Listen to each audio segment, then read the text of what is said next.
In the previous lesson, we talked about the traditional approaches in political science, or in other words, we call it the old institutionalism.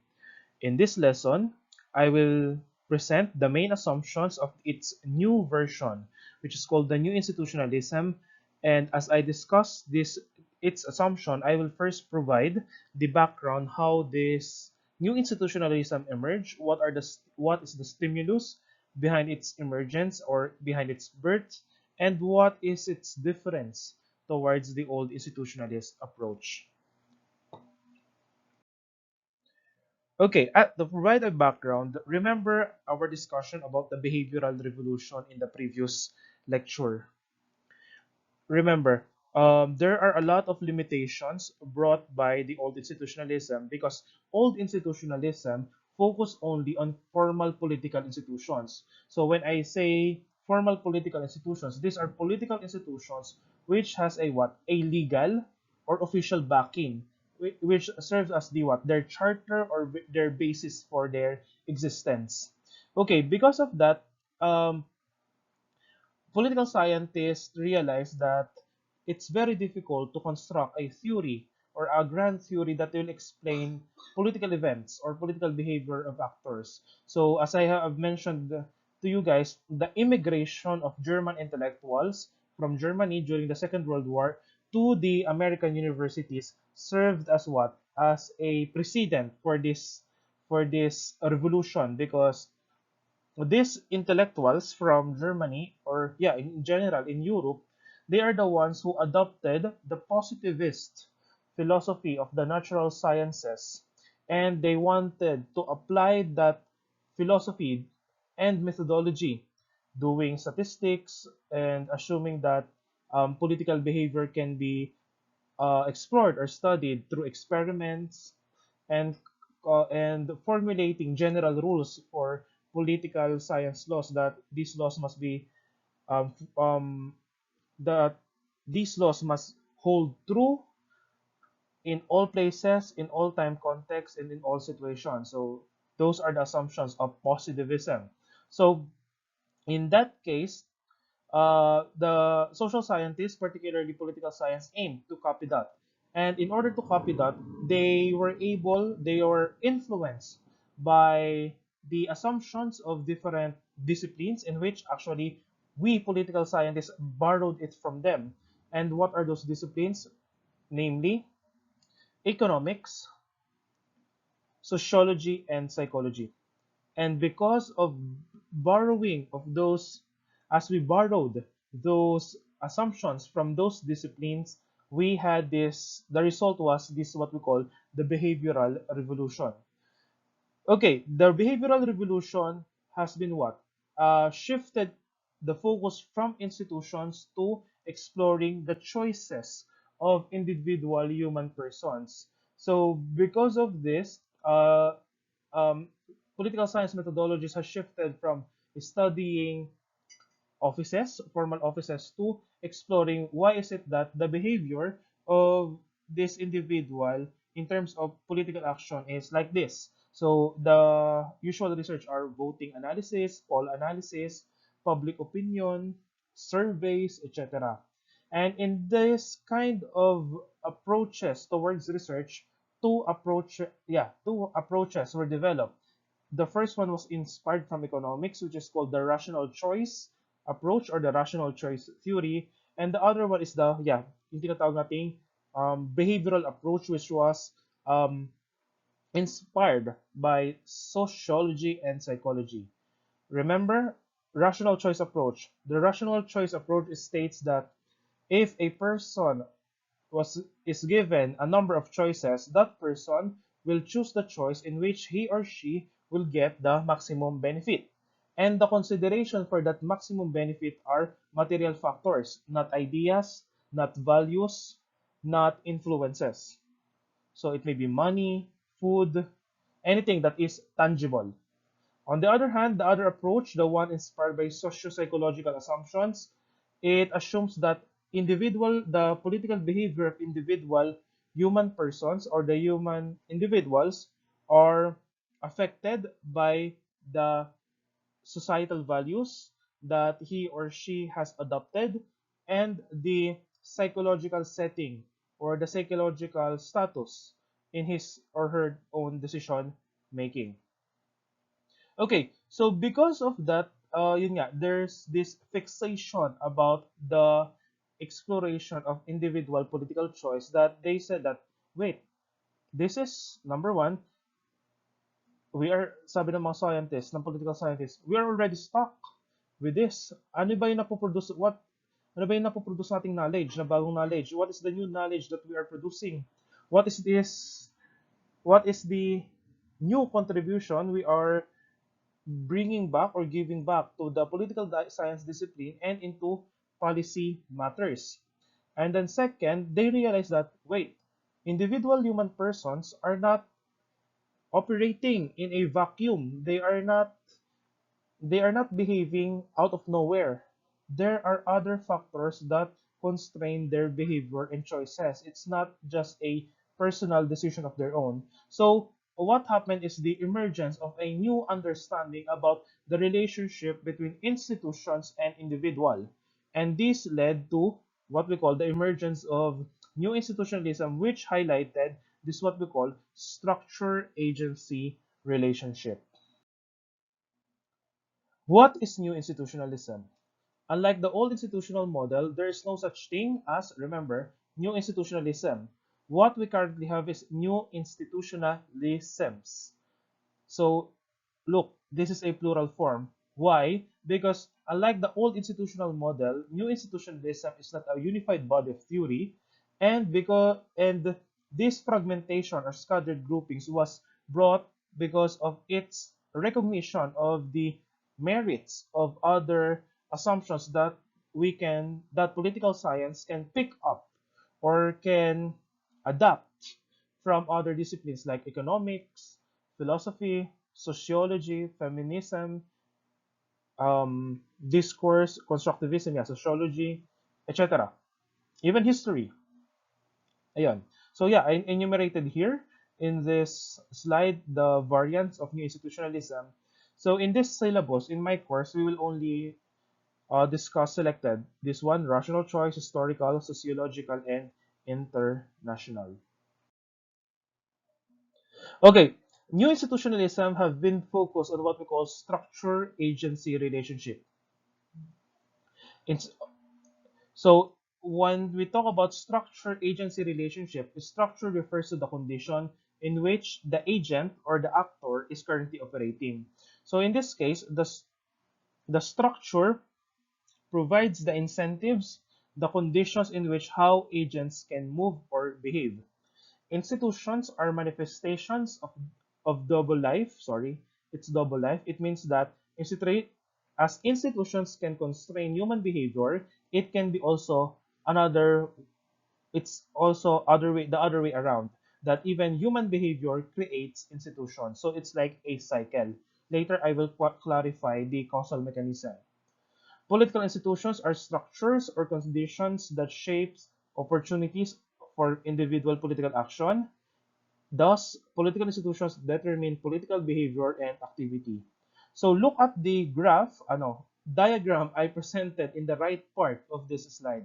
So this is the basic causal mechanism of new institutionalism. It assumes that institutions determine political behavior and activity. Therefore, it means that the political institution serves as the cause or the independent variable, while the political activity exhibited by an individual serves as the dependent variable or the effect of that cause. I would like to clarify here that this individual does not only refer to the individual human person, it actually refers to the individual actor, whether that actor is an individual person or a collective group of persons like a group, a political party, etc. As long as they are considered as a discrete actor or a single actor, it falls under the individual category. Institutions are the central components of political life. They are the variables that explain political life, and they are also the factors that require political change. An institutional explanation puts political institution first, then structures, ideas, and observable behaviors of individual actors. So in this diagram that I presented in this slide, this is a more detailed presentation of the causal mechanism of new institutionalism. So in the previous slide, I just simply presented that political institutions affects individual. And this one, there is now a two-way process on how to understand how political institutions affect individual political action and how individual political action can constitute political institutions. So there are structures, or this is what we call modes of permitted activity.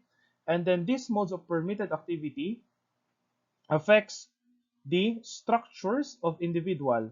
So you will see here that yes, both political institutions have structures and both political institutions and individuals have structures. However, they have different understanding of structure. The institutional understanding of structure is the modes of permitted activity. On the other hand, the individual, its understanding of structure is a constitutive type, manong constitutive type that my everyday actions can lead to the formation of another structure that leads to the emergence of a new political institution. However, despite that there's a two-way analysis about that, all the most important here, the most important fact here, or the most important part here, is not the second one, in which individuals constitute the formation of political institutions, the upward one. It's not. The most important thing that you must understand here is how the structures of political institutions affect individual political behavior. The first one, the first arrow downwards. Unlike old institutionalism, new institutionalism has a flexible view of political institutions because new institutionalism treats political institutions based on two categories. One are for the first one is the formal political institutions, and the second one is the informal political institutions. Formal political institutions are the ones we studied in old institutionalism. They are official bodies or official procedures. Usually they have legal backing. On the other hand, informal political institutions are unofficial bodies or procedures. They are practices without legal legitimacy, but compliance or deviance will entail rewards or punishments. So there's no actually legal document that says that this is not allowed or this is allowed, but due to societal and cultural factors, kumbaga in Filipino, we call it delicadeza. If you performed or if you complied or deviated with this understanding of proper modes of behavior, therefore you will either get a reward or a punishment. So how can we find institutions? Because new institutionalism, because of the two categories of new institutionalism about the classifications or categories of institutions, it made institutionalist analysis a little bit complicated because we're no longer, or it's no longer easy to spot an institutions, but you need to spot those informal institutions or those practices that you can only detect if you will immerse yourself or you will be the one to observe using your own eyes or using your own, yeah, using your own capabilities. So we have three parameters or three guidelines to spot them. Number one, we must look for the rules of the game, which is applicable for formal political institutions. Second and third will refer to informal political institutions. We need to identify the specific rules of behavior that are agreed upon and followed by agents, whether explicitly or tacitly or implicitly agreed. And then second, the standard operating procedures. Kumbaga, what is the initial response of these people if there's a crisis or if there's an issue? Why? Usually, these SOPs are not defined by law, but these are defined by practice or by culture or by, kumbaga, kung ano yung nakasanayan. So, you need to look for those patterns of observable behavior in order to indicate that this is an institution. So, once that you were able to locate these features of an institution, you will now, what's the next step? You will now um, examine, explore, and confirm whether if these factors constrain human activity or human behavior. If these factors constrain, affect, or influence human behavior, therefore, yes, it's an institution. If not, no, it's not an institution. There are three forms or three modes of how institutions constrain the activities of individuals. Number one is through rules.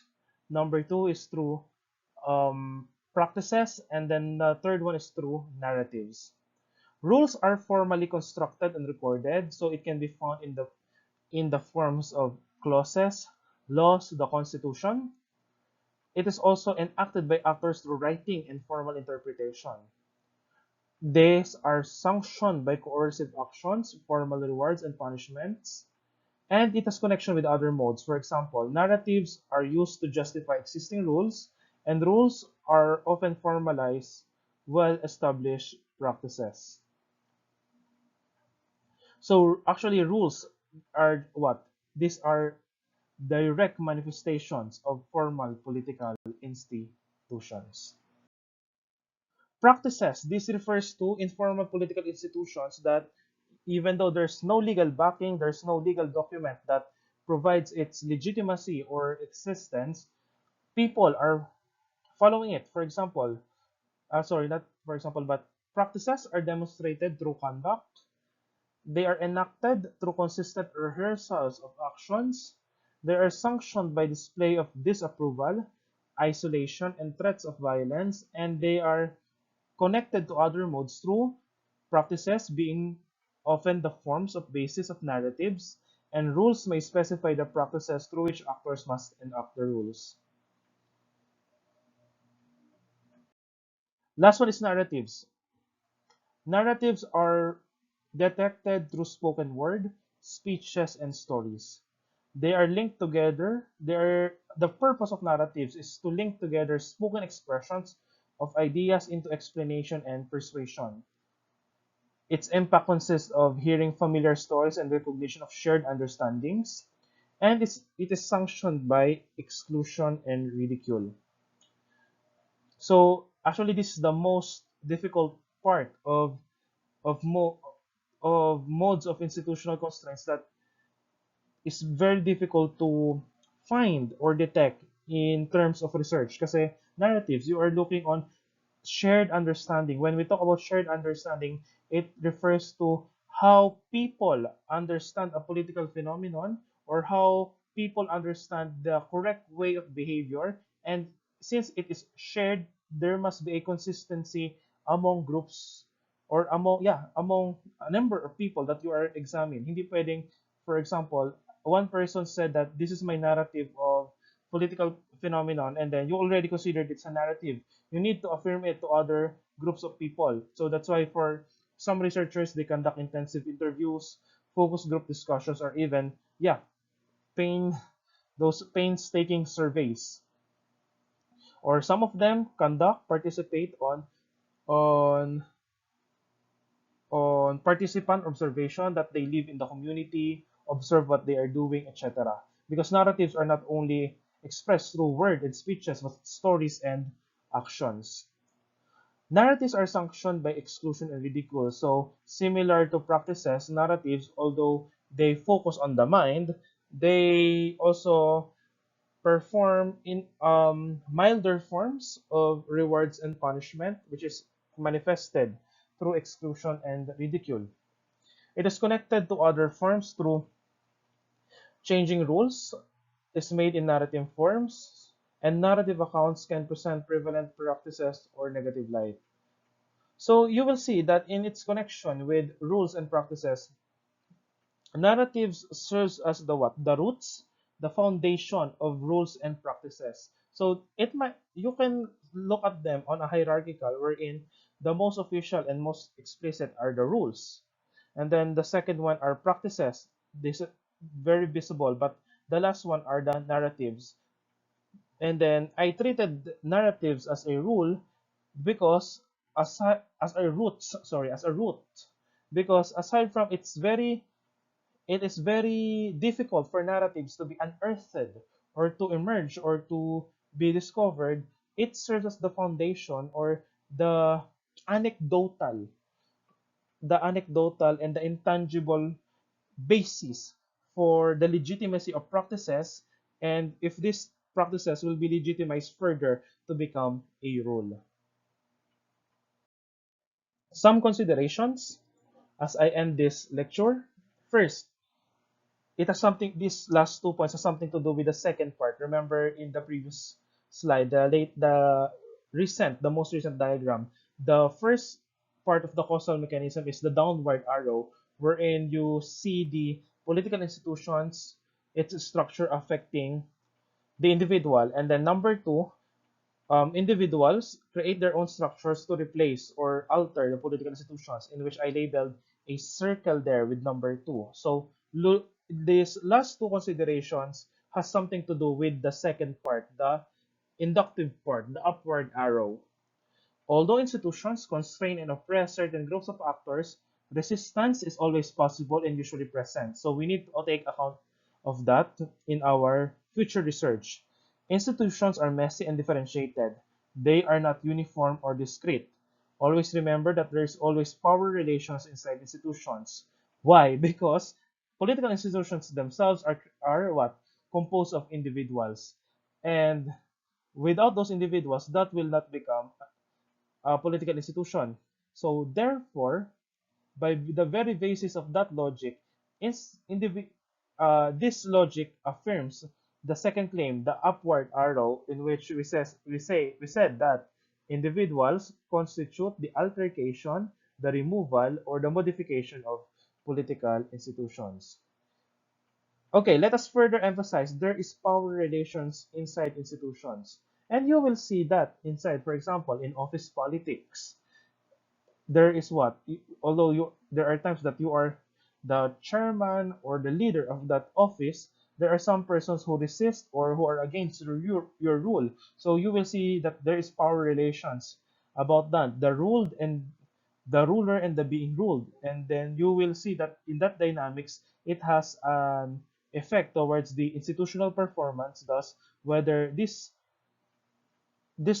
institution will survive or live for another period of years or not depends on the power relations. That's why, as I have said, individual political behavior constitute, alter, modify, or determine the period of existence of an political institution. So in that case, that's the second part of the assumption of new institutionalism. Okay, because of that, since individuals have the power to alter political institutions or influence also political institutions, we need to outline the following facts or following faculties or capabilities of agents, which again is another word for individuals. So it's just like a technical term in the social sciences. So agents are either actors or individuals. So just a technical jargon. Agency is the ability or capacity of an actor to act consciously and in so doing attempt to realize his or her own intentions. Actors must possess two different but clearly related types of capacity. Number one, the capacity to act in their own right, and they must be able to impose their will on the environment on other actors. Yeah, so very self-explanatory. So it's these points are related in the matter that I discussed earlier about of the role of individual in response to or in their intention to, yeah, affect or influence the existence of current political institutions that they are currently or where are they are currently operating.